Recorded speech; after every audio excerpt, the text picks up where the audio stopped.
100 बार संवारा है हमने चाय में, जिसको मैं झांसी की रानी से जो है पुकारना चाहता हूँ।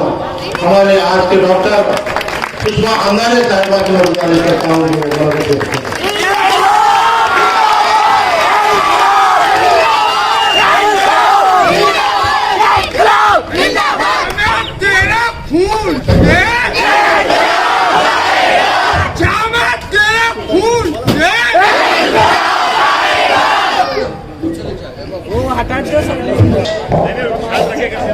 मंच पर विराजित सभी सम्मानित महाकाव्य सम्यक संबुद्ध बहुजन राजा महाराजा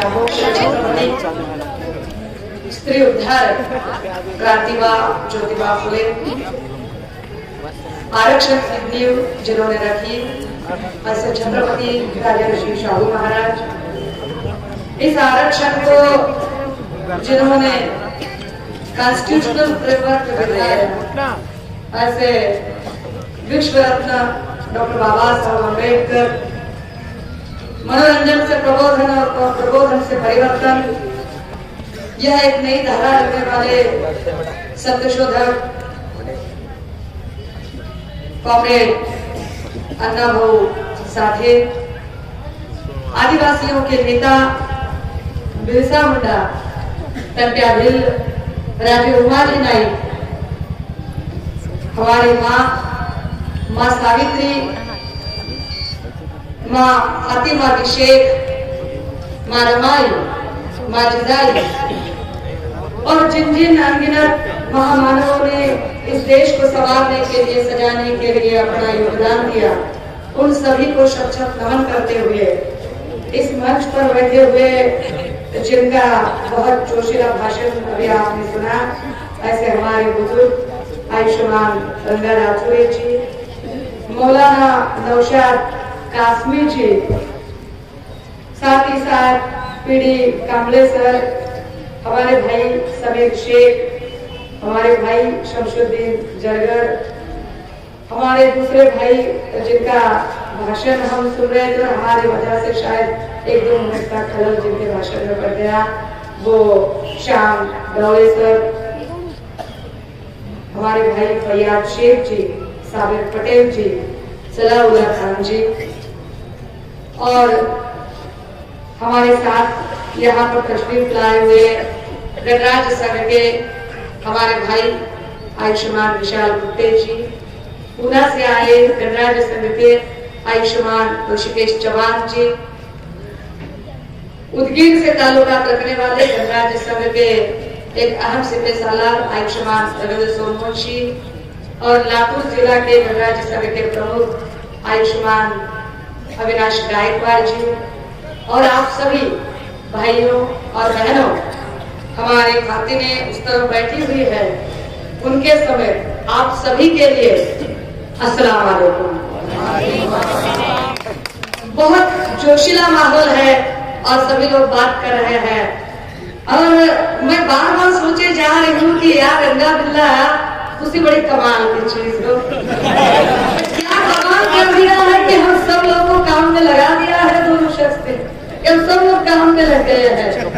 वैसे भी रंगा बिल्ला का और एक बात के लिए शुक्रिया अदा करना पड़ेगा कि आप तक जो लोग, हम लोग सारे अलग अलग तबकों में काम कर रहे थे, कोई जमात इस्लामी के साथ, कोई जमात उलेमा के साथ, कोई तबलीगी, कोई तंबोली, कोई बागवान, कोई अतार, कोई सेठ, कोई खान, कोई पठान, सबके सब इकट्ठे लाए हैं। तो ये रंगा बिल्ला को मानना पड़ेगा। अब कुछ लोग पूछेंगे भाई रंगा बिल्ला ये कौन से कैरेक्टर है, किस फिल्म के है? अरे भैया ये जय वीरू बहुत अच्छे कैरेक्टर थे, शोले ये गुंडों से लड़ते थे, पर ये जय वीरू जिन गुंडों से लड़ते थे उससे भी बड़े कुछ गुंडे यहाँ पर हुए हैं। और वैसे वो अपना नाम खुद को मोदी शाह कह के बताते हैं, पर असल में है वो रंगा बिल्ला।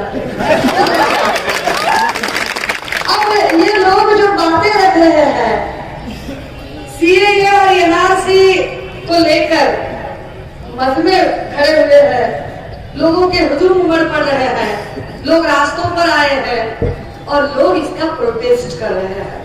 और हम भी इसका प्रोटेस्ट कर रहे हैं।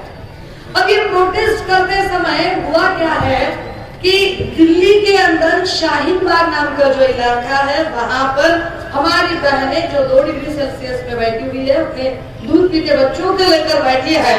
आजादी के बाद का शायद ये सबसे बड़ा पहला आंदोलन है जो पूरी दुनिया में पहुंच चुका है। और ये जो आंदोलन पूरी दुनिया में जा चुका है, हमें बड़ा फख्र है कि इस आंदोलन को लीड हमारी भारत की बहुत जाबाज बहनें कर रही है। अब इतना सारा हो रहा है, लेकिन यहाँ का मीडिया बड़ा खामोश है, बड़ा सुस्त पड़ा है। कभी जब हमारे यहाँ इस आंदोलन में जरा कोई दूसरी पार्टी का कोई आता है सदस्य, मानो कोई कांग्रेस का सदस्य आ गया, एनसीपी का सदस्य आ गया, आप का सदस्य आ गया, ऐसे कोई भी सदस्य आ गए, तो इनके बारे में बड़ी सुर्खियां बनाते रहते हैं।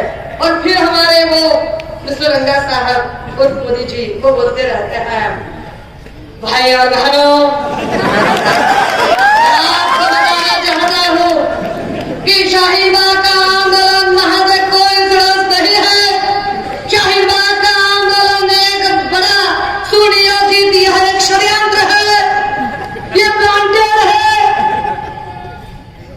अब ऐसी आवाज निकाल निकाल के बात करने वाले हमारे प्राइम मिनिस्टर साहब, जब इनकी एक एजेंट बनाम गुज्जर कपूर जी पुरखा पहन के आई और उधर बैठी, तो सबका सब मीडिया जैसे खामोश है, इस पर कोई न्यूज नहीं बना रहा, कोई बात भी नहीं कर रहा कि अरे भैया आप हमारे आंदोलन में घुसी क्यों, और आप घुसी तो घुसी, आप बुर्खा पहन कर आई, आप चलो आप बुर्खा पहनो, कुछ भी पहनो, because according to Indian constitution you have that right कि आप क्या पहने क्या खाए, इससे हमें कोई लेन देन नहीं। तो आपने बुर्खा पहना, हमें इससे कोई नहीं मतलब, पर आप वहां पर बैठती हो और वहां पर बैठकर आप पाकिस्तान जिंदाबाद के नारे लगाती हो। हम सोच रहे हैं कि कहां से आवाज आई, हमारी एक आध बहन उसका बुर्खा निकालती है कि कौन है, और पता चलता है कि अरे ये तो आरएसएस की एजेंट है, ये है। हमारी बहनें उसे सवाल पूछ पूछ के हैरान करती है, तो फिर वो बोलने लगती है यूट्यूब पे जाके देखो मैं कौन, हाँ प्राइम मिनिस्टर के ट्विटर फॉलोइंग लिस्ट में जाके देखो मैं कौन हूँ, मैं ऐसी शख्सियत हूँ जिसे खुद भारत के प्राइम मिनिस्टर फॉलो करते हैं। ये बात बड़ी गौरतलब है कि इस देश में जब गौरी लंकेश जी की हत्या हुई और गौरी लंकेश जी के बारे में बहुत ही ओछी और गंदी बात करने वाले जो बीजेपी के लावारिस भक्त थे, उन लावारिस भक्तों में एक भक्त जिसको हमारे प्राइम मिनिस्टर फॉलो कर रहे थे, यानी कि हमारे प्राइम मिनिस्टर की सोहबत क्या है इसका पता चलता है कि दुनिया किसके साथ रहते हैं, कैसे लोगों के साथ रहते हैं। अब जब ये सारा माहौल खड़ा हुआ है तो लावारिस भक्त जो 80 पैसे के मालिक है, 80 पैसे के हिसाब से अपने मैसेज भेजते हैं, ऐसे जो बीजेपी के लावारिस भक्त हैं, ये लावारिस भक्त इस होड़ में लगे हैं कि ये जो सारा पिक्चर है इसे वो हिंदू बनाम मुसलमान ऐसा कर दे, ये हिंदू बनाम मुसलमान ऐसा बखेड़ा खड़ा करने की प्रयास में है। पर आपको पता चले ये लड़ाई हिंदू और उनके खिलाफ मुसलमान ऐसी नहीं है, बल्कि ये लड़ाई यहाँ मोदी शाह बना इस देश की 130 करोड़ की आबादी ऐसी लड़ाई है। ये लड़ाई दो मजहबों के बीच की लड़ाई नहीं है, ये लड़ाई दो आइडियोलॉजीज के बीच की है। और वो आइडियोलॉजी क्या है, तो एक तरफ तो मनुस्मृति को मानने वाले लोग हैं और दूसरी तरफ संविधान को मानने वाले लोग हैं। जिन लोगों को इस देश में फिर से मनुस्मृति लानी है वो आपको उलझाए रखना चाह रहे हैं।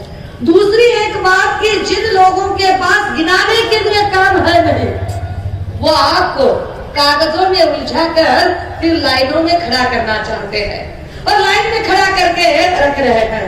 लेकिन ये कोई भी चीज करते समय वो एक बात का बड़ा ध्यान रख रहे हैं। इनकी मोडस ऑपरेंडसी क्या है देखिए, ये इस बात का ध्यान रख रहे जो भी कुछ हो रहा है वो होते समय यहाँ का हिंदू, यहाँ का बौद्ध, यहाँ का सिख, यहाँ का ईसाई, यहाँ का जैन, ये सवाल मत पूछिए। तो वो उसे मुसलमानों से थोड़ा अलग करके रखते हैं और पिक्चर को जैसे दिखाते हैं कि वो मुसलमानों को जैसे टारगेट कर रहे हैं और टारगेट करने वाले कानून बना रहे हैं। जैसे कि आपने देखा होगा कि जब वो सत्ता में आए तो आते समय ही उनका टारगेट था कि मंदिर मस्जिद, मंदिर मस्जिद, मंदिर मस्जिद, जबकि इस देश को मंदिर या मस्जिद की जरूरत नहीं है। इस देश को अच्छे तालीम देने वाले स्कूल, कॉलेज और अस्पतालों की जरूरत है। हमारे गवर्नमेंट के हमें अच्छे स्कूल कॉलेज चाहिए, पर ऐसा ना करते हुए उन्होंने यहाँ पर मंदिरों की बात ले ली और कहा कि हमें मंदिर बनाना है। वो मंदिर मस्जिद पर अड़ गए। हम सब सोच रहे थे कि अरे भाई ये क्या मसला हो रहा है। जब सुप्रीम कोर्ट का रिजल्ट आना बाकी था तो हम देख रहे थे कि सभी के सभी मीडिया खामोश बैठे थे। एक तरह से जैसे कर्फ्यू लगा था पूरे मीडिया पर कि किसी ने बात नहीं करनी, किसी ने बोलना नहीं, किसी ने लिखना नहीं, ना कोई फेसबुक पर, सोशल मीडिया पर, व्हाट्सएप पर, कहीं पर भी कोई कुछ नहीं लिखेगा, कुछ भी नहीं बोलेगा। सब लोग खामोश बैठे थे और उसका फैसला आया।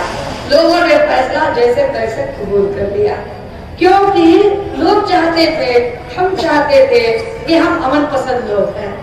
मुझे जनाब ओवैसी साहब को कोट करना ही पड़ेगा, क्योंकि पार्लियामेंट के अंदर जितने भी लोग थे उसमें से वो अकेला बंदा था कि जो बात कर रहे थे।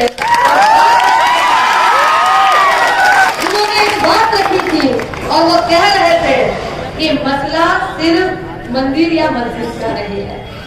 वो बोल रहे थे, उन्होंने कहा जब सुप्रीम कोर्ट ने कहा कि हम ऑप्शन में 5 एकड़ जमीन देने का आदेश देते हैं, तब ओवैसी साहब कह रहा है कि मैं आप सब से कहना चाहूंगा कि हैदराबाद की आवाम इतनी तो दिलदार है कि इंशाल्लाह अगर मैं उनसे कहूंगा, अगर मैं चाहूंगा तो इस फकीर के झोले में इतना डाल देंगे कि 5 एकड़ क्या हम 500 एकड़ करेंगे।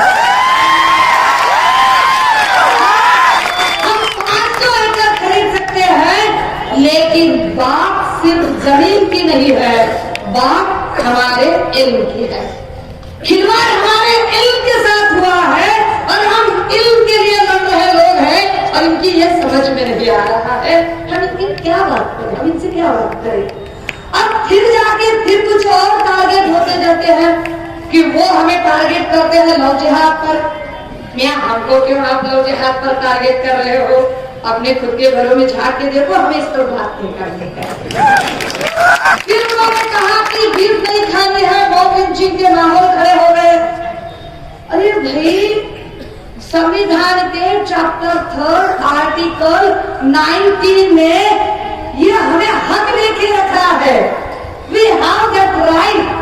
हम क्या पहने, हम क्या खाए, हम क्या बोले, हम क्या लिखे, हम क्या कहे, हम क्या छापे, हम कहाँ जाए, हम मंदिर, मस्जिद, विहार या चर्च में जाकर अपना प्रे करें, ये हमारा निजी मामला है। और हमारे निजी मामले में दखल अंदाजी करने वाले मिस्टर गंगा तुम हो कौन? हम बीफ खाना है कि क्या खाना है ये हम तय करेंगे। तो बोले गायला सांभाळलं पाहिजे, गायला सांभाळलं पाहिजे, चायला काय धंदा आहे।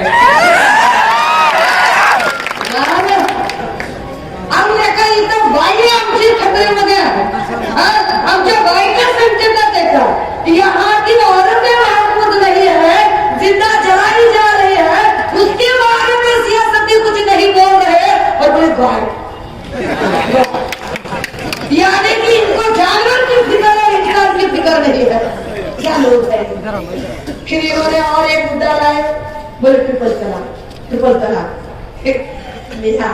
मियां मोदी इतने भी कॉन्ट्रडिक्ट बात मत कर दे जाओ, कितना कॉन्ट्रडिक्शन है आपकी बातों में। खैर छोड़िए, हम फिर भी 3 बार तलाक तलाक तलाक बोले जा रहे, आप एक बार भी बिना बोले छोड़ के जा रहे हो।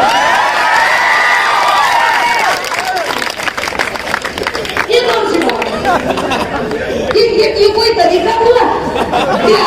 अरे हमको बोलने से पहले आप खुद के गिरेबान में झांक के देखो भैया, आप क्या हो तो किसी आप ब्लेम करे जा रहे हो, आप देखो तो सही। लेकिन ये क्यों कर रहे थे, इसकी मोडस ऑपरेंडस समझिए। ये इसलिए किया जा रहा था कि जब हिंदुओं को टारगेट किया जाता है तब उन्हें ऐसे लगता है कि हम यहाँ के जो बड़े तबके में बैठे हुए हमारे हिंदू भाई बहन है, जो गरीब है, जो बेरोजगार है, जो परेशान है, जहाँ की औरतें महफूज नहीं है, जहाँ का किसान मर रहा है, जिनकी शिक्षा के बहुत सारे मसले हैं, ये सारे लोग अपनी ये सारी चीजें भूलेंगे और इसे सोचते रहेंगे अरे चलो फिर भी हमारे ऊपर कोई बलामत नहीं आ रही, देखो मुसलमान को कैसे परेशान करे, फिर भी हम ठीक ही है। एक खुशी देने की कोशिश करते हैं। लेकिन मोदी शायद भूल रहे हैं कि इस देश में आप कितना भी हिंदू मुसलमान करो, हम ऐसे बंटवारे होने ही नहीं देंगे, आप चाहे क्योंकि मोदी जी इस देश की आजादी के लिए शायद आपने कुछ नहीं किया है, आपको बहुत याद करना पड़ेगा, फिर भी नाम नहीं याद आएगा कि आपके पुरखों में किसी ने इस देश की आजादी के लिए क्या अपनी कुर्बानी दी थी। पर हम बता सकते हैं कि हमारे बाप दादाओं ने इस देश के लिए, इस मुल्क के लिए अपनी कुर्बानियां दी है, अपने परिवार छोड़ के वो आजादी के लिए लड़ पड़े हैं। हम वही लोग हैं जो अशफाक उल्लाह खान साहब से अपना ताल्लुकात रखते हैं, हम वही लोग हैं। वो कह रहे हैं कि मुसलमान बना हुआ लावारिस भक्त बोल रहे बघा ये जो कायदा आला आणि कसे हे घाबरलेले मुसलमान, अरे हावले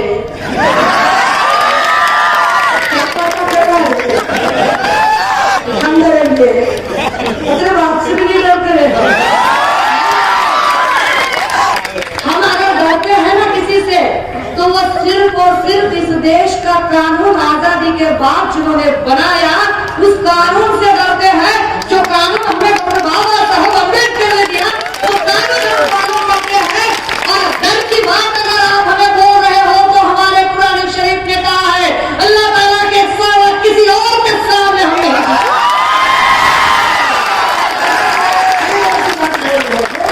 करके क्या बाबा उनके हम डर रहे, अरे हम कौन लोग हैं? हजरत टीपू सुल्तान के तलवार की धार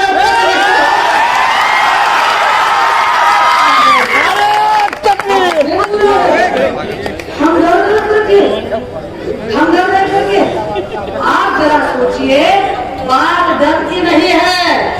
अगर मुसलमान मजहब के लिए लड़ता ना, अगर मुसलमान को मजहब के लिए लड़ना होता तो मुसलमान जब मंदिर मस्जिद का फैसला आया तभी रास्ते पर आता, और अगर मुसलमान मजहब के लिए लड़ने वाला होता तो जब लोग जिहाद का मसला था तभी मुसलमान रास्ते पे उतर आता। अगर बात मजहब की होती तो जब ट्रिपल तलाक पर इन्होंने अपनी तकरीरें रखी और कुछ इलीगल लॉजिक्स रखे तब भी मुसलमान रास्ते पर आ सकता था।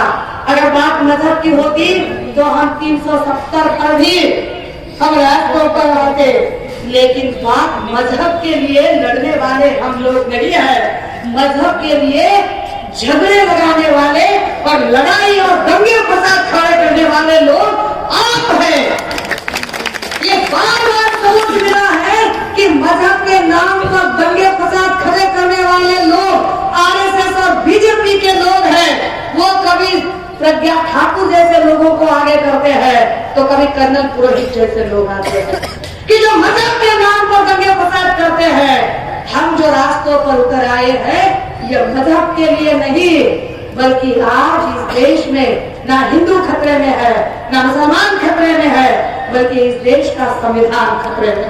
हम संविधान के लिए because this act is violating Article 14, 15 and 16। दफा 14, दफा 15, दफा 16 में जो कानून बताया गया है, इस कानून को तोड़ मरोड़ के रखने की कोशिश की जा रही है। इसके लिए थोड़ी सी क्रोनोलॉजी को समझना होगा कि क्या ये किस तरह से हो रहा है, ये क्यों हो रहा है।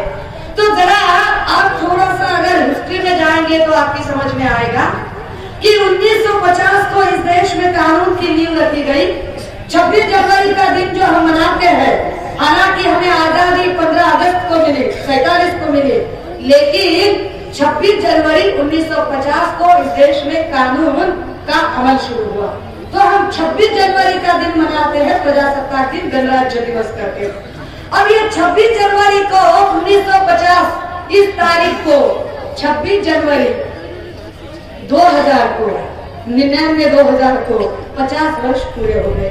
जब 50 साल पूरे हो गए तो भारत के अंदर कॉन्स्टिट्यूशन की गोल्डन जुबली शुरू हो गई। एक स्वर्ण महोत्सव का माहौल था।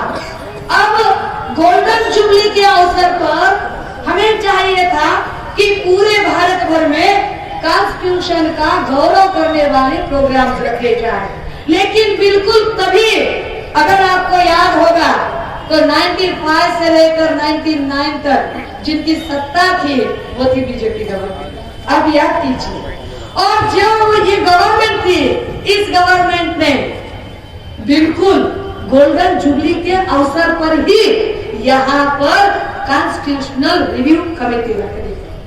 जब कॉन्स्टिट्यूशन के बारे में अच्छी बात करनी है, उसकी सराहना करनी है, उसकी तारीफ करनी है, तभी कॉन्स्टिट्यूशन को रिव्यू करने की बात रखी गई। रिव्यू के लिए लिया किसे? तो सी वेंकटाचलैया नाम के सुप्रीम कोर्ट के जो फॉर्मर जज थे, वो जज साहब इस कमेटी पर बिठाए गए। और कमेटी में लिया किसे? एक थे सोली स्वराज जी, जो राजीव गांधी बोफोर्स मामले में जो पब्लिक सॉलिसिटर की भूमिका अदा कर रहे थे, और एक जनाब थे, नाम था उनका तारिक अनवर साहब, पीएस गमात के साथी। अब आप सोचिए कि कमेटी तो बीजेपी ने बिठाई थी और मेंबर कांग्रेस एनसीपी के लिए जा रहे थे। ऐसे कैसे हो सकता है? ये क्यों करें कि अगर कमेटी बीजेपी की है तो दूसरी पार्टी के मेंबर क्यों लिए जा रहे हैं?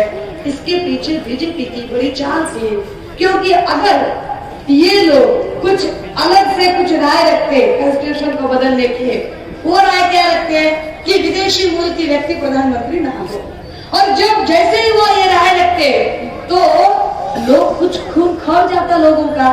किनका खून खौलता?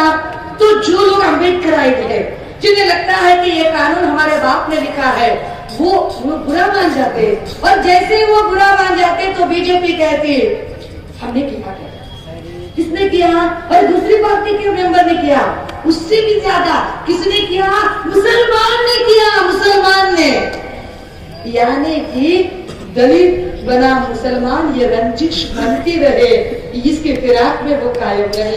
उन्होंने और एक बात की थी 1992 को, मस्जिद तो गिरा, मस्जिद अगर किसी की गिरेगी तो बड़ा लाजमी है किसी का भी रिएक्ट होना। जो कहीं पर अपना माथा टेकता है, चाहे वो चर्च हो, वो गुरुद्वारा हो, वो मंदिर हो, वो बुद्ध विहार हो, वो मस्जिद हो, जहाँ पर आप अपना माथा टेक रहे हो, अगर आपका प्रार्थना स्थल ध्वस्त होता है तो वो प्रार्थना स्थल ध्वस्त होने के बाद रिएक्ट होना बड़ा लाजमी है, क्योंकि वहाँ बैठकर आप अपनी 5 वक्त की नमाज अदा कर रहे हो और हर नमाज में बोल रहे हो कि बिस्मिल्लाहिर्रहमानिर्रहीम अलहम्दुलिल्लाहिर्रहमानिर्रहीम लिल्लाह लिल्लाह लिल्लाह मुहम्मदिया रसूलुल्लाह, क्या आयत कही जा रही है, तो आपका रिएक्ट होना बड़ा लाजमी था। पर आपको रिएक्ट होने के लिए उन्होंने दिन कौन सा चुना? 6 दिसंबर का। 6 दिसंबर जो दिन अम्बेडकराइट लोगों के लिए काफी सेंसिटिव और संवेदनशील दिवस है। यानी कि आप 6 दिसंबर को काले झंडे लगाओगे और अम्बेडकराइट लोग सोचेंगे अरे यार हमारे लिए तो ये बहुत ही दुखद दिवस है, और इसी दिन मुसलमान काले झंडे लगा रहा है, तो उसके दिल में एक जैसे नाराजगी रहेगी। तो बार बार हिंदू वर्सेस मुसलमान, हिंदू वर्सेस मुसलमान, ये तपिश बनती रहे, ये रंजिश बनती रहे, ये कोशिश वो करते गए और हमारी समझ में नहीं आया। अब तब जब उन्होंने ये सारा कमेटी रखा तो आरएसएस के तब के सरसंघ संचालक सुदर्शन, हालांकि उसे कुदर्शन कहना चाहिए, वो सुदर्शन तो था ही नहीं, तो उन्होंने कहा this constitution should be scraped. Scraped? क्रियात्मक शब्द का अर्थ होता है रद्दी में निकाली गई चीज, कबाड़े में निकाली गई चीज। यानी कि आरएसएस के लोग गोल्डन जुबली के अवसर पर बोल रहे थे कि ये जो संविधान है, ये संविधान अब रद्दी चीज है, इसे बदलना होगा। और तब से वो होड़ में है कि इस देश के संविधान को बदलना है।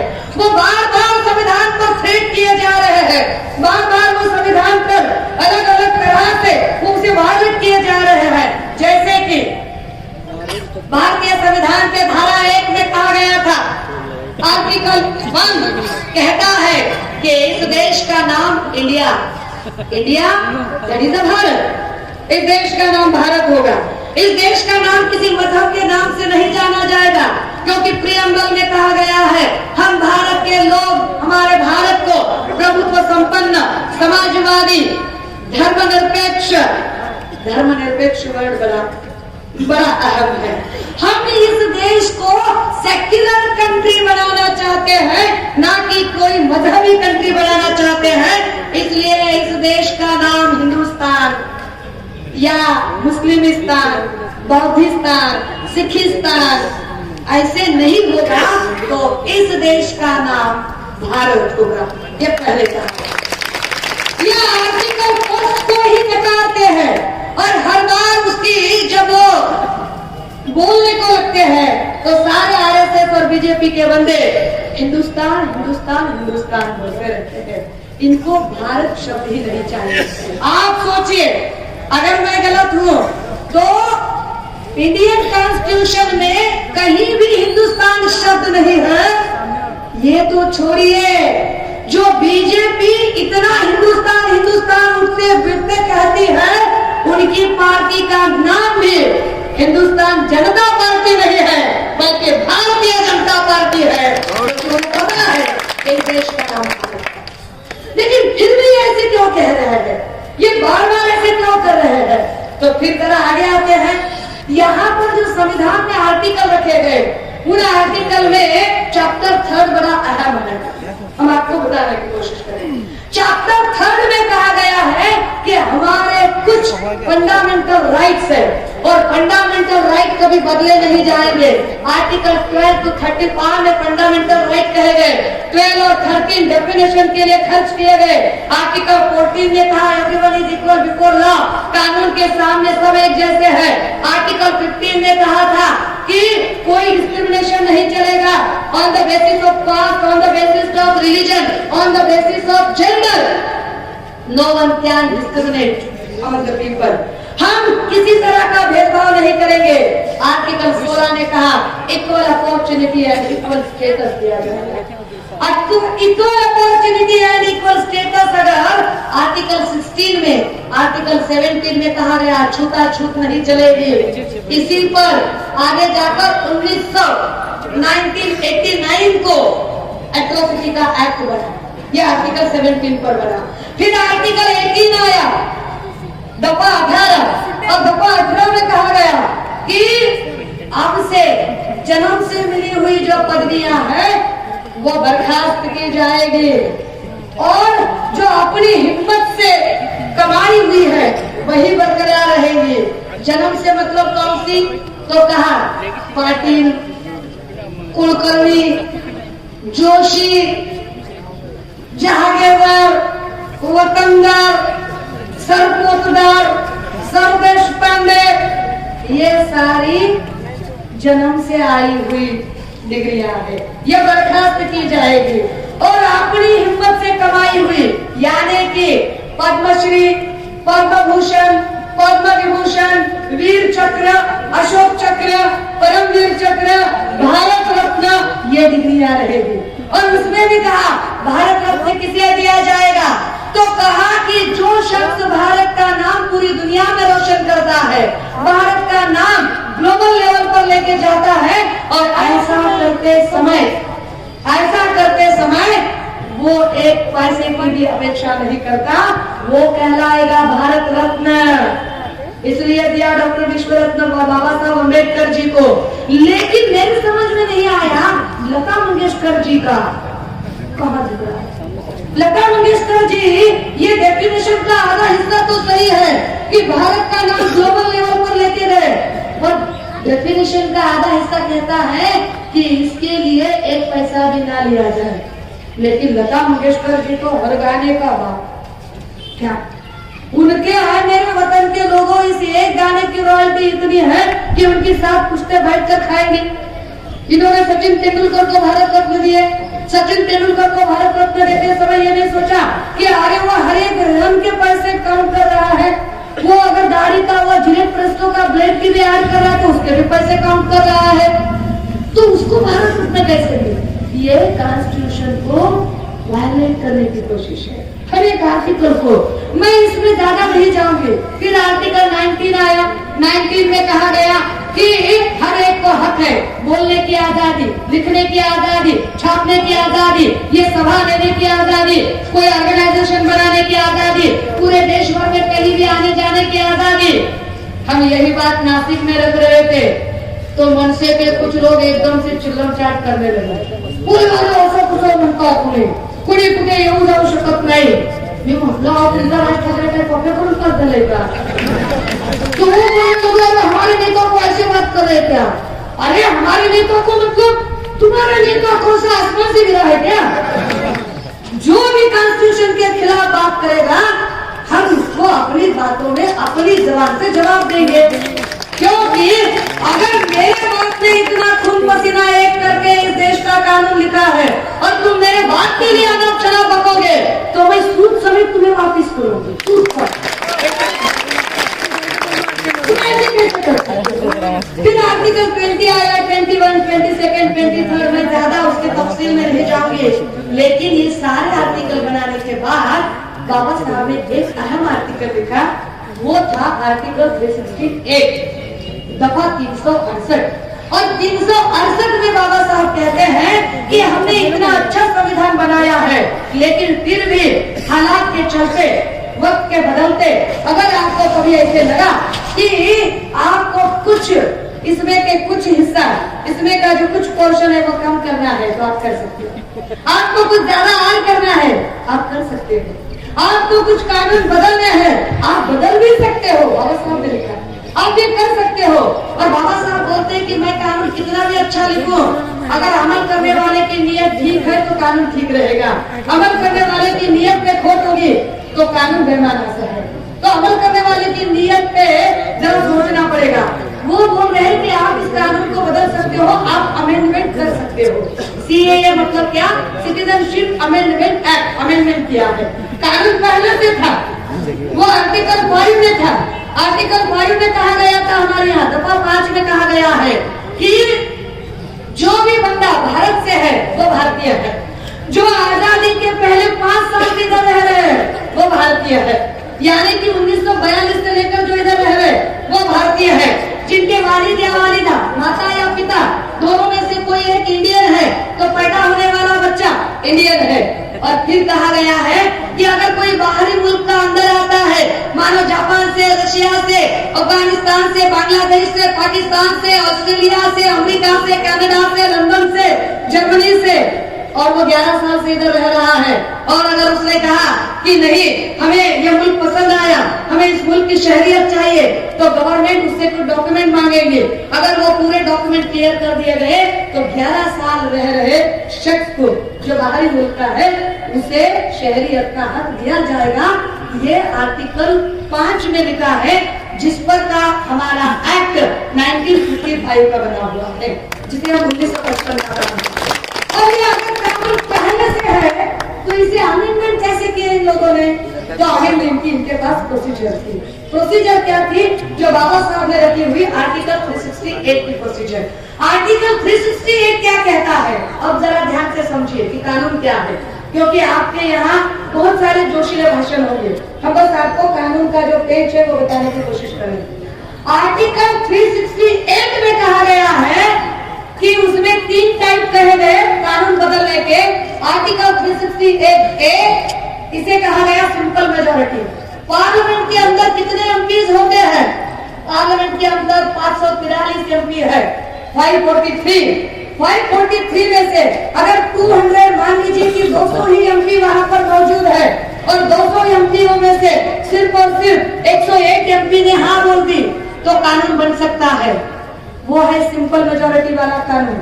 वो कौन सा कानून? किसी एक हिस्से का नाम बदलना, किसी एक तबके का नाम बदलना, जैसे कि यूपी के अंदर बहुत सारे शहरों के नाम बदल गए, ये सिंपल मेजोरिटी है। 368 बी के तहत कहा गया 543 में से कम 272 एमपी मौजूद होने चाहिए।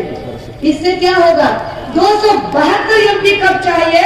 तो वो कह रहे हैं कि अगर आपको दो स्टेट का, दो नदियों का, दो सीमाओं का मसला हल करना है तो आपको 272 की मेजोरिटी चाहिए, यानी कि कर्नाटक बेलगांव सीमा प्रश्न, कावेरी पानी प्रश्न, अलमट्टी धरणाचा वाद, ये जो सारे बखेड़े हैं ये 368 बी के तहत चलेंगे। और आर्टिकल 368 सी जो तीसरा टाइप है वो कह रहा है कि इस देश में अगर आपको पूरा कॉन्स्टिट्यूशन का फ्रेमवर्क ही बदलना है, अगर फ्रेमवर्क बदलना है तो आप 368 सी के तहत जा सकते हो। उसके लिए चाहिए आपको कि आपके पास ऊपर 272 की मेजोरिटी हो और नीचे कम से कम आधे से ज्यादा स्टेट असेंबली में रिजोल्यूशन पास हो। पेज समझिए क्या है कि ऊपर 272 चाहिए और नीचे आधे से ज्यादा स्टेट असेंबली की हाँ चाहिए। ऐसा कानून कौन सा होगा? फिर फ्रेमवर्क किसे कहा जाएगा? तो फ्रेमवर्क में ये जो 4 हिस्से होते हैं, ये 4 हिस्से माने फ्रेम के 4 कोने हैं, 4 पहिए हैं। 4 पहियों में पहला पहिया कहाँ है? बाबा साहब ने, घटनाकारों ने क्या कह रहे हैं?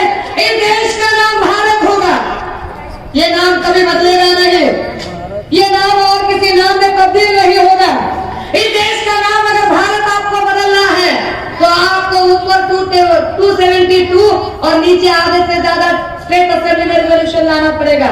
दूसरी बात कही है, यहाँ पर लेजिस्लेटिव, एग्जीक्यूटिव और जुडिशियरी तीनों के ऊपर कोई नहीं होगा और पावर किसी एक के हाथ में सेंट्रलाइज नहीं होगी, बल्कि पावर 3 जगह पर होगी।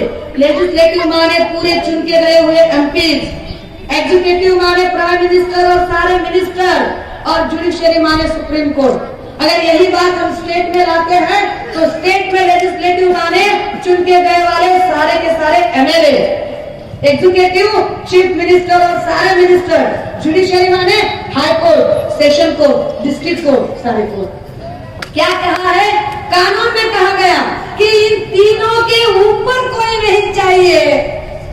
लेकिन तभी आरएसएस ने और एक चाल चली, और आरएसएस ने क्या कहा उसी दौरान?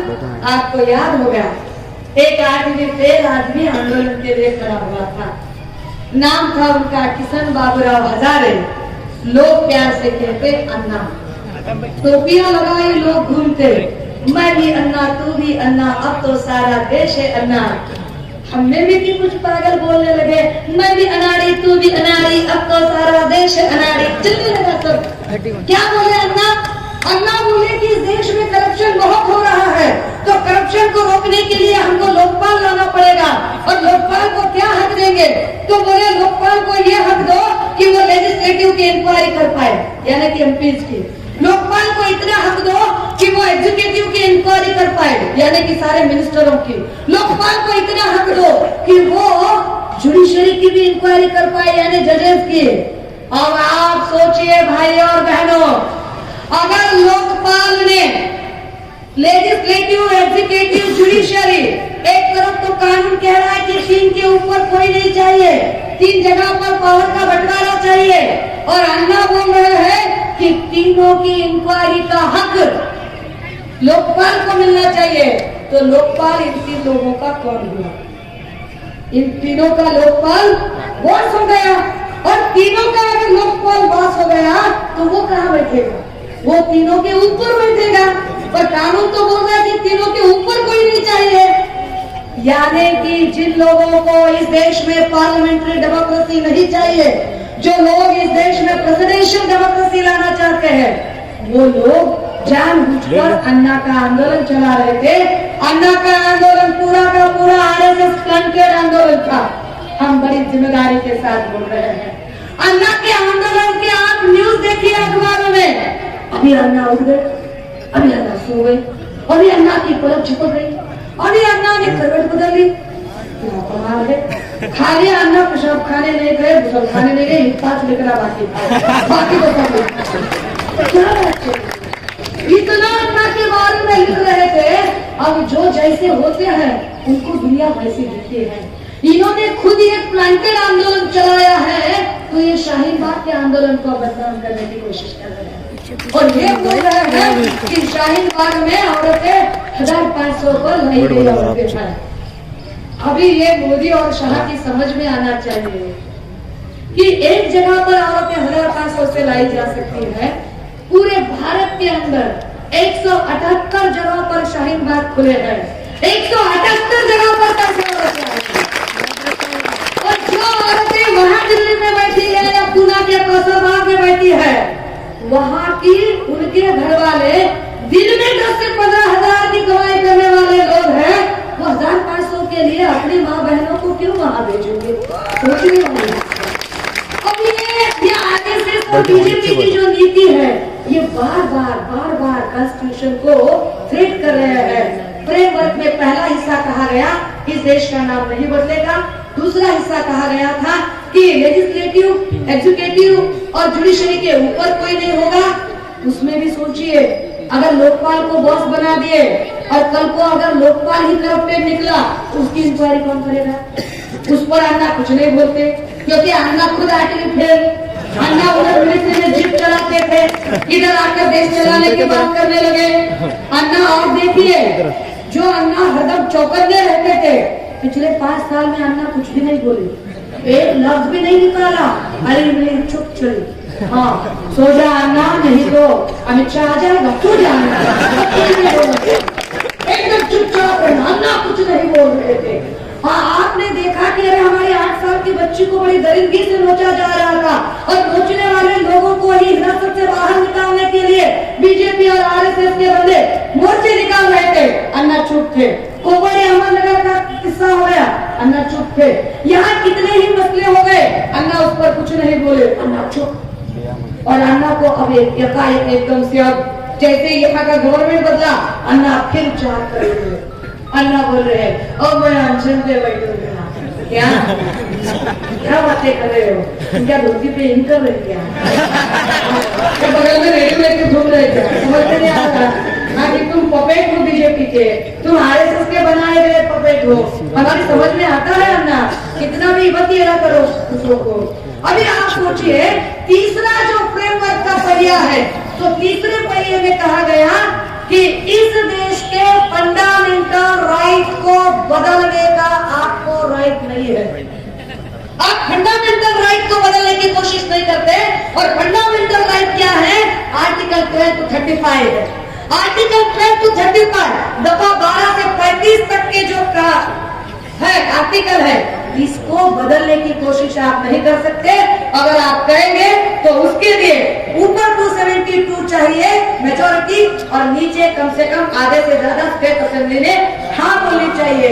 और चौथा पहिया बाबा साहब लिखते हैं, मैंने जो प्रोसीजर कही है, इसमें कभी भी किसी भी तरह का कोई बदलाव नहीं होगा, ये ऐसे ही रहेगा।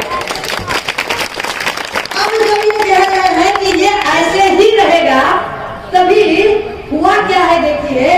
अब इन्होंने 6 महीने पहले एक और घोषणा की थी। इन्होंने कहा कि हम एट्रोसिटी एक्ट को बदल के रखेंगे। एट्रोसिटी एक्ट कितना है? आर्टिकल 17 है, यानी कि 12 से 35 के बीच का है। फंडामेंटल राइट को थ्रेट किया है। तो सुप्रीम कोर्ट ने कहा कि आप ऐसे, सुप्रीम कोर्ट ने फैसला सुनाया, पार्लियामेंट ने कहा आप ऐसे नहीं कर सकते, ये कंट्रोल करने की बात है।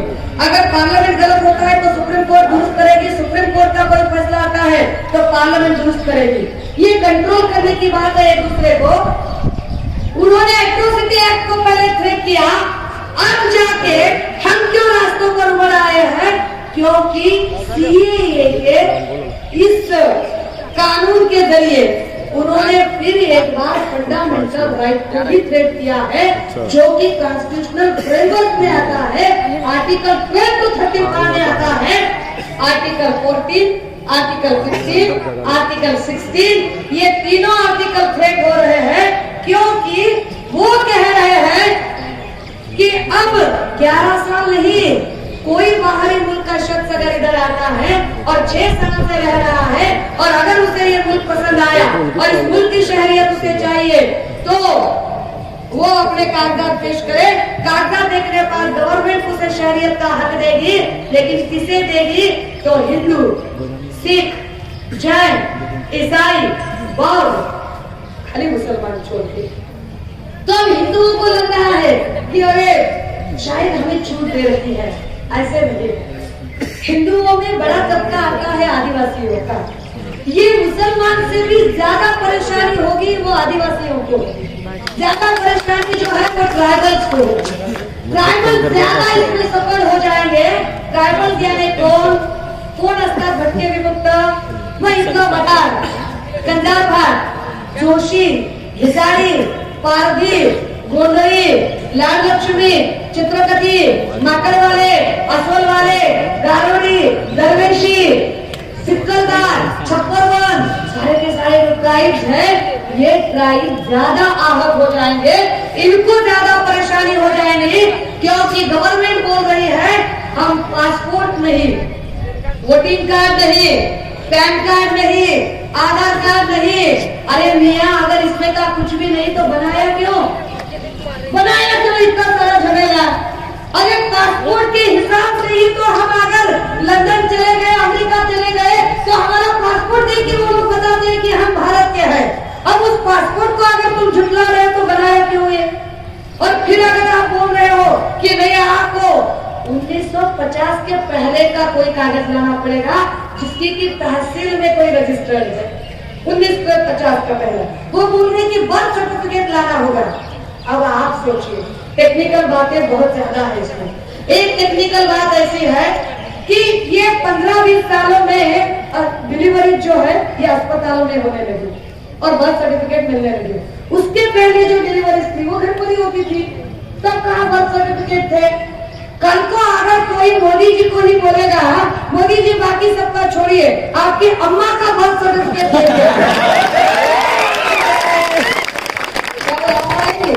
टेक्निकल बात है, सोचनी पड़ेगी। क्या कैसे बेवकूफ जैसी बातें कर रहे हैं लोग। फिर बोल रहे हैं कि नहीं, आपको कागज दिखाना ही पड़ेगा। आसाम को लेकर मसला खड़ा हुआ। आपने देखा होगा कि आसाम में हर साल बाढ़ आती है, बाढ़ में हजारों के घर बह जाते हैं। अब जिनके घर बह गए उनके कागजात भी बह गए होंगे, तो क्या उनके कागजात बह गए तो वो इस देश के शहरी नहीं रहे? ये कहाँ की बेफिजूली है? ये कैसी बातें कर रहे हैं ये लोग और बोल रहे हैं कि नहीं ये। अब इनकी नौबत ये है, इन्हें लगा था कि आसाम से ये कम से कम 19 लाख मुसलमानों को खरीद देंगे, पर जब ये पूरा मसला सामने आया तो 19 में से 15 लाख तो गैर मुसलमान ही निकले। अब इनकी दिक्कत यह है कि सीएए इनके गले की हड्डी बन चुकी है, निकलने से भी नहीं बन रही और उगलने से भी नहीं बन रही। ये कुछ इस पर बात ही नहीं कर पा रहे हैं। और फिर समझिए कि ये बार बार ये सारी चीजें करते क्यों है? ये हमें लाइन में क्यों खड़ा करना चाहते हैं? टेक्निकली तो ये बात बिल्कुल पॉसिबल नहीं है कि आप एक एक से पूछोगे और एक एक से मांगोगे तो ये हम सारे लाइन में खड़े रहेंगे। लेकिन आप ऐसा चाहते क्यों हो? बीजेपी ये सारी चीजें चाहती क्यों है?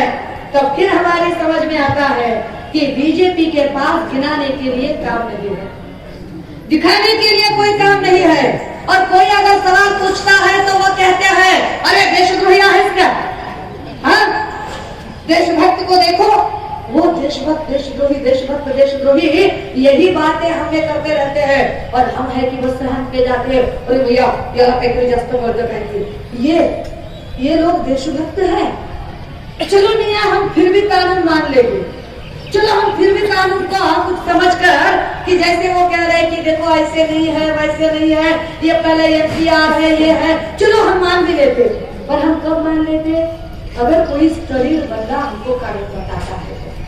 बाबा साहब ने 130 से ज्यादा देश के कानून का स्टडी किया और बाद में इस देश का कानून बनाया। अब वो जो कानून बता रहे वो तो हम पूरा फॉलो कर रहे हैं। जैसे कि उन्होंने कहा कि हमको घर की पट्टी देनी है, हम दे रहे हैं, घर का टैक्स दे रहे हैं, हम बिजली का बिल दे रहे हैं, हम स्कूलों की फीस दे रहे हैं, हम रोड का टैक्स दे रहे हैं, हम ड्राइविंग लाइसेंस निकाल रहे हैं, हम लेफ्ट से गाड़ी चला रहे हैं, हम सारे वो कानून जो बनाए गए हैं एक अच्छे शहरी के लिए, वो सारे कानून फॉलो कर रहे हैं, क्योंकि वो कानून एक सूझे हुए इंसान ने बनाए और फॉलो कर रहे हैं। अगर हमें कानून डॉक्टर बाबा साहब अम्बेडकर बता रहे हैं तो हम बिल्कुल फॉलो करेंगे, लेकिन अगर कोई तरीका गुंडा आकर हमें कानून बताएगा तो कैसे फॉलो करेंगे? अगर कोई गुजरात और गोधरा का हत्याकांड का हत्यारा आके हमें बताएगा कि कानून सुनो, तो हम नहीं सुनेंगे कानून। हमें तो शक है कि पुलवामा का अटैक भी हुआ कि नहीं, तो क्या हमें तो इस पर भी शक है कि पुलवामा का अटैक हुआ या करवाया गया। ये क्या चालें चली जा रही है? आप सोचिए भैया, आपको कागजों में उलझाए के रखा है, कभी डिमोनेटाइजेशन के नाम पे तो अब कभी शहरियत के नाम पे।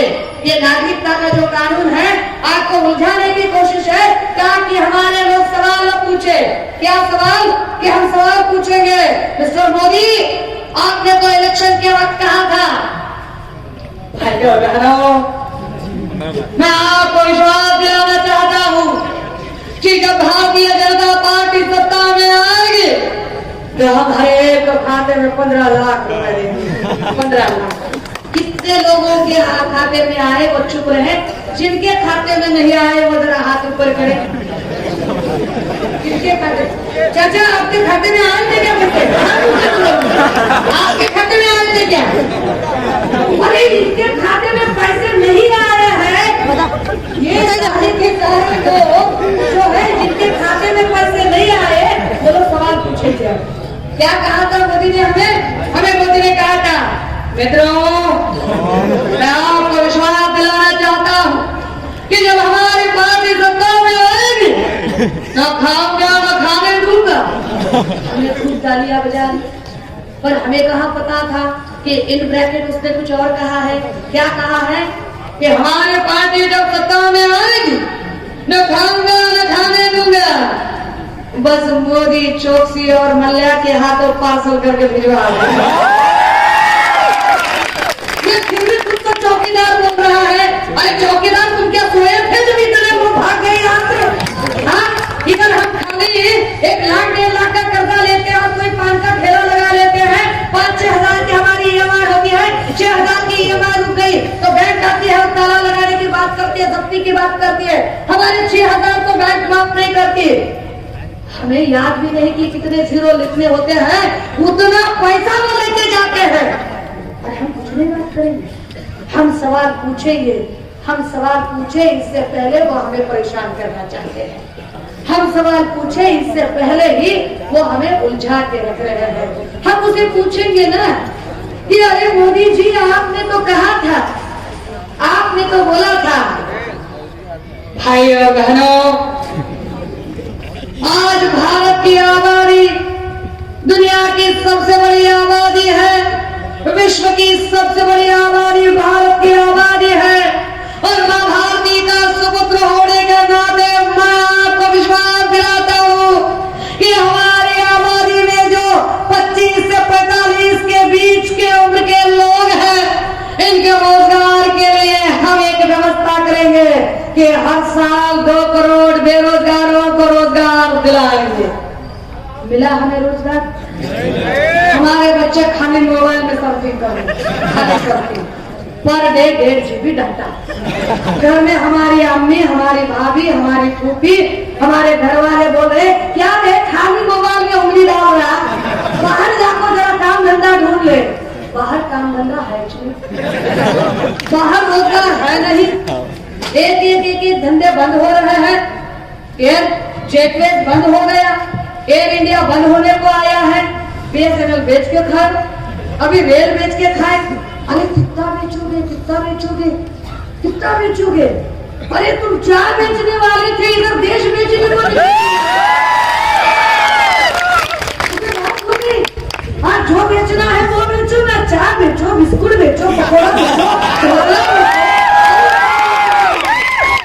देश को बेचने निकले हो। और हमें हमें उलझा के रख रहे हो ताकि हम सवाल न पूछे।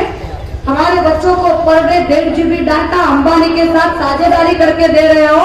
हमें पर डे 1.5 GB डाटा नहीं, खाने के लिए आटा चाहिए। हमारे राशन की क्या बात है, उस पर बात करो मोदी जी, बाकी बातें मत सुनाओ। तो अमित शाह लखनऊ में जाके बोल रहे 1 इंच भी पीछे नहीं हटेंगे, चाहे जितना जोर लगाओ। हाले 1 इंच भी पीछे नहीं हटेगा। 130 करोड़ की आबादी है। हम खाली सोचे भी ना कि खाली 1-1 इंच आगे सटना है, तो तुम कहाँ अरबी समंदर में जाओगे, वो लोगों को उकसाओ मत, लोगों को इतना गुस्सा मत दिलाओ कि लोग अपनी तहजीब भूले। हम बहुत तहजीब में हैं, हम बहुत कानून को फॉलो करने वाले लोग हैं, और तुम हमें बताए जा रहे हो। फिर योगी आदित्य बोल रहा है, एक तो ये योगी है कि नहीं, इस पर जरा सोचना पड़ेगा। क्योंकि जो योगी होते हैं वो खुद की ताजपोशी नहीं करते, और जो खुद की ताजपोशी करते हैं वो योगी नहीं कहलाते। तो ये बोल रहे हैं कि ये मुसलमान बड़े बेपरवाह हैं, ये खुद तो घरों में बैठे हैं और अपनी औरतों को इन्होंने बाहर निकाला है। क्या मुसलमानों ने चूड़ियां पहन रखी है? आदित्य का बयान है। अब ये आदित्य की समझ में आना चाहिए, योगी आदित्य की, कि योगी आदित्य जी, चूड़ियों की ताकत को आप कब से कम समझने लगे। ये चूड़ियों की ताकत को इतना कमजोर ना समझिए योगी जी, क्योंकि 9 महीने 9 दिन आपको पेट में रखकर पाल पोस कर जिसने पैदा किया है वो भी चूड़ियां पहनने वाले ही औरत। आपकी कलाई पर आज तक जो राखी बांध के आई हुई है वो भी चूड़ियां पहनने वाली औरतें थी। अभी खाली चूड़ियों की खनक ही हुई तो आप इतने आग बबूला हो गए। कल को हम हमारे पूरे घराट में बाहर निकलेंगे, तब सोचो आगाज क्या होगा। अभी खाली हमारी चूड़ियां ही खनकी है, अभी खाली इतनी ही ताकत दिखाई है, हमने पूरी ताकत दिखाई नहीं आपको, तभी इतने डर गए हो। ये लोग बार बार बयान दिए जा रहे हैं, ये लोग बार बार हमें हिंदू बना मुसलमान दिखाने की कोशिश किए जा रहे हैं। ये हमसे कुछ ऐसे पेश आ रहे हैं कि जैसे हम इस मुल्क से है ही नहीं। इनको बताना पड़ेगा कि हम यहीं पर पैदा हुए हैं, हम यहीं पर पले बड़े हैं। हमारी जो लड़ाई चल रही है, ये बोल रहे हैं कि इनको वतन से मोहब्बत नहीं है। क्या मियां मोदी जी, क्या बात कर रहे हो? अरे मियां, फिर भी आप नौटंकी करते हो। मोदी तो फिर भी नौटंकी करते हैं। कल को अगर डिक्शनरी में देखा जाएगा ना, तो डिक्शनरी में जब हम झूठ के लिए कोई वर्ड देखेंगे अंग्रेजी में, या झूठ का कोई इक्वल मीनिंग देखेंगे, तो लायर, फ्रॉड, ऐसे जो शब्द आएंगे उसके साथ और एक शब्द जुड़ेगा, मिस्टर मोदी। कितनी झूठ बात कर रहे हैं कि पार्लियामेंट में आते समय पहले ही वो पार्लियामेंट में मत्था टेक रहे हैं और दिखा रहे हैं कि देखो मुझे इस वतन से कितनी मोहब्बत है। मोदी जी, नौटंकी बंद कीजिए, हर तरफ मीडिया और कैमरा लेकर घूमना बंद कीजिए। और ये जो आप नौटंकी कर रहे हो ना कभी कभार, कि पार्लियामेंट में एक बार आकर आप ये मत्था टेकने की जो कोशिश कर रहे हो, अगर इससे ही वतन परस्ती साबित होती है तो यहाँ का मुसलमान दिन में 5 बार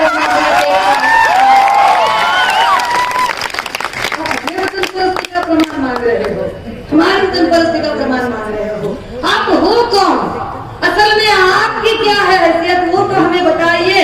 अभी आपके लिबास से वो खून के धब्बे नहीं निकले हैं जो गोदरा में लगे हैं आपको, वो वैसे ही कायम है। तो आप हमें ये मत बताइए कि कौन वतन परस्त है और कौन और कोई है, हमें ये बताने की मत कोशिश कीजिए। भाई, हम आ रहे हैं आखिरी पड़ाव पर। हमने ये समझ लिया ये क्या चीजें चल रही है, ये भी समझ ली क्यों हमसे ये किया जा रहा है, हमारे साथ ये खेल क्यों खेला जा रहा है, ये भी हमने समझ लिया। अब इसके आगे थोड़ा आंदोलन की मोडस ऑपरेंडी समझ लीजिए कि हमें आंदोलन को और कैसे बरकरार रखना है। तो हमें चाहिए कि एक तो इस आंदोलन को लेकर जो गलत फहमियां ये लावारिस भक्त फैला रहे हैं, वो गलत फहमियां रोकनी है। हमारे पास हालांकि कोई मीडिया नहीं है, क्योंकि मुझे ताज्जुब होता है कि अन्ना का आंदोलन चलते लोग थक नहीं रहे थे, दिन रात उनका कवरेज दिखा रहे थे और शाहीन बाग का कवरेज दिखाने के लिए उनके पास समय नहीं था। वो मीडिया बायस्ड है और बायस्ड मीडिया नहीं दिखाएगी। तो आपको चाहिए कि ये सारी गलतफहमियां आपको दूर करनी है। आपको सोशल मीडिया पर और अलग अलग जगहों पर से लिखना होगा और बताना होगा कि ये लड़ाई सिर्फ मुसलमान की लड़ाई नहीं है, ये लड़ाई संविधान बचाने की लड़ाई है, ये लड़ाई कानून को बचाने की लड़ाई है, ये लड़ाई इस मुल्क को बचाने की लड़ाई है। जो लोग इस मुल्क को धर्म और जाति के नाम पर बांटना चाहते हैं, उनसे इस मुल्क को बचाना है, इसलिए लड़ाई है। हमें और दूसरी बात करनी है। आप सोचेंगे कि 178 जगह पर शाहीन बाग खुले हैं तो हम बहुत बड़ा असर कर सकते हैं।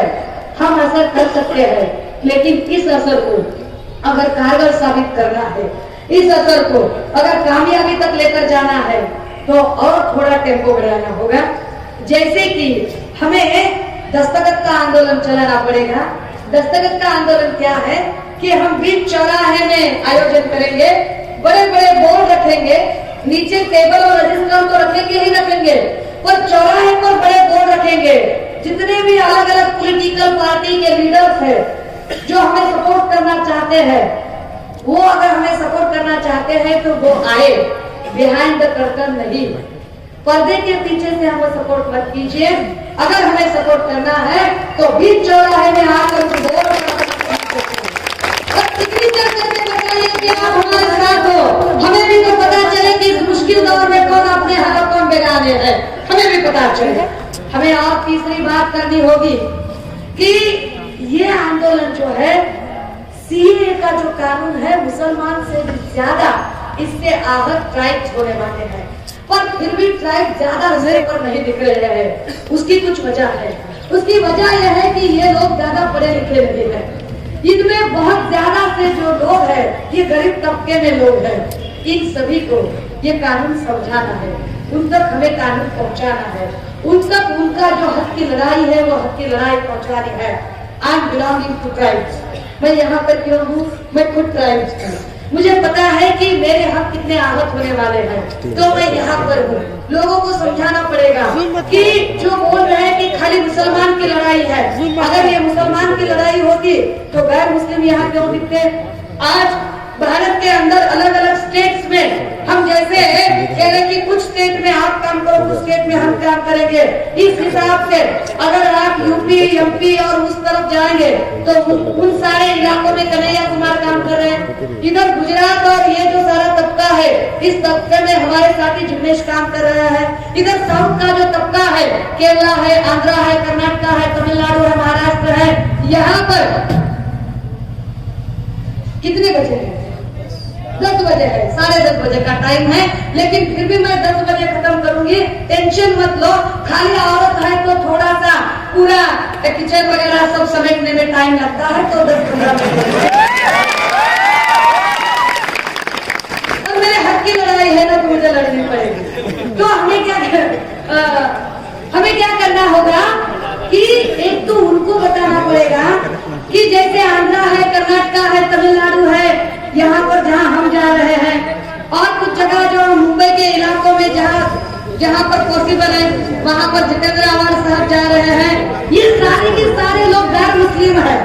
गैर मुस्लिम होने के बावजूद ये पूरे देश भर में घूम रहे हैं हम सब, क्योंकि हमें लगता है लड़ाई खाली मुसलमान की नहीं है, लड़ाई पूरे मुल्क की है, लड़ाई संविधान को बचाने की है। और ये बात आपको कानूनन ये सोशल मीडिया के माध्यम से सब तक पहुंचानी है। आखिरी बात, मराठा रिजर्वेशन का दौर, मराठा रिजर्वेशन का जब दौर चल रहा था तो हमारे मराठा भाई बहनों ने एक माहौल बनाया था, और माहौल कुछ ऐसा बनाया था कि अगर बीजेपी गवर्नमेंट हमें ये रिजर्वेशन नहीं देती है तो बीजेपी गवर्नमेंट में इंक्लूड जितने भी एमपी एमएलए हैं वो सारे के सारे इस्तीफा लेकर बाहर आए। ये प्रेशर मराठा ऑर्गेनाइजेशंस ने क्रिएट किया था। हमें वही करना है। हमें क्या करना है कि अगर बीजेपी गवर्नमेंट ने ये जाति वाला कानून बनाया है और ये कानून जब तक बीजेपी गवर्नमेंट वापस नहीं लेती तब तक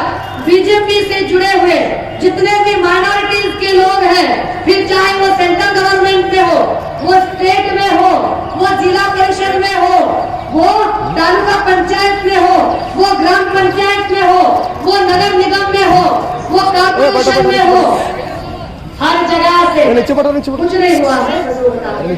हर जगह से हमें इस कानून के खिलाफ एक प्रेशर क्रिएट करना है कि बीजेपी से जुड़े हुए जितने माइनॉरिटीज के बंदे हैं वो इस्तीफा देकर बाहर निकले, और साथ ही साथ हमें हमारी यूनिटी जो है वो यूनिटी खोने नहीं देनी है। हम एक साथ लड़ेंगे, एक साथ रहेंगे। अगर आप मेरी बात से सहमत, अरे कुछ नहीं हुआ है भैया, हम बहुत हौले जैसी बातें करते हैं, कुछ नहीं हुआ है। बस वो पुलिस डिपार्टमेंट को एक रिक्वेस्ट करने गए कि ठीक है 5 मिनट चलेगा और कुछ नहीं हुआ है, इतना टेंशन मत लो। हम एकदम ठीक है चलिए। अब अगर आप मेरी बात से सहमत हैं, अगर आपको लगता है कि मैं जो कह रही हूँ जो सही है, तो दौर मुश्किलों का है, अंधेरा घंघोर छा रहा है, इस अंधेरों को हमें खत्म करना है। चलिए एक उम्मीद की शमा जलाए। यहाँ पर हम शमा तो नहीं जला सकते, पर एक कर सकते हैं। आपके पास मोबाइल है, मोबाइल के टॉर्च हम जला सकते हैं, दिखा सकते हैं कि हम ये जंग लड़ने के लिए तैयार हैं। हम अपने हर एक का मोबाइल का टॉर्च आप दिखा सकते हैं। आप जरा ओपन कर सकते हैं, जरा मोबाइल का टॉर्च दिखा, मुझे देखने दीजिए, क्योंकि किसी शायर ने बड़ा खूब कहा है, फानूस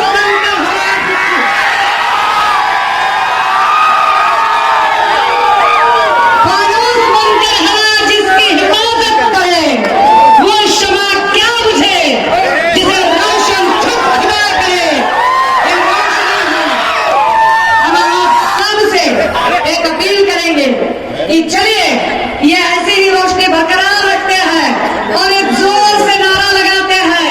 पहले तो जरा थोड़ी सी ठंड पड़ गई है तो चाय वाले से जरा चाय मांग लेते हैं। हम कहेंगे मोदी तुम चाय बेचो, आप कहेंगे देश नहीं, देश नहीं। चलिए एक साथ शुरू हो जाते हैं। अरे मोदी तुम चाय बेचो,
आप कहेंगे कागज नहीं दिखाएंगे।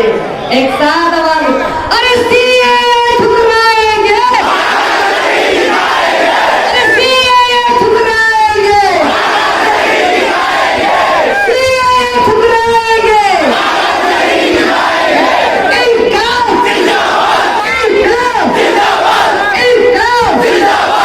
आप सब याद रखें, ये लोग हमारे यहाँ हिंदू मुस्लिम ऐसा झगड़ा लगाने की कोशिश करें, लेकिन हम इनको एक जोर से चपराट देंगे, हम नारे लगाएंगे, हिंदू मुस्लिम जिंदाबाद, मोदी शाह मुर्दाबाद। चलिए